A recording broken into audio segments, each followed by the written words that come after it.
நாகை வேளாங்கண்ணி பேராலயத்தில் மத்திய மீன்வளத்துறை இணை அமைச்சர் ஜார்ஜ் குரியன் முடிகாணிக்கை செலுத்தி மெழுகுபத்தி ஏற்றி சிறப்பு பிரார்த்தனையில் ஈடுபட்டார்.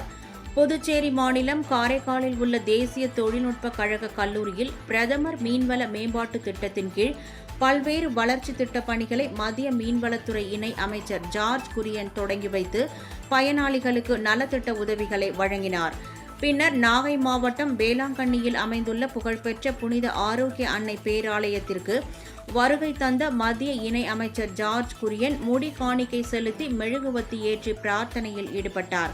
முன்னதாக வேளாங்கண்ணி பேராலயத்திற்கு வருகை தந்த மத்திய இணை அமைச்சர் ஜார்ஜ் குரியனுக்கு வேளாங்கண்ணி புனித ஆரோக்கிய அன்னை பேராலயம் சார்பில் வரவேற்பு அளிக்கப்பட்டது.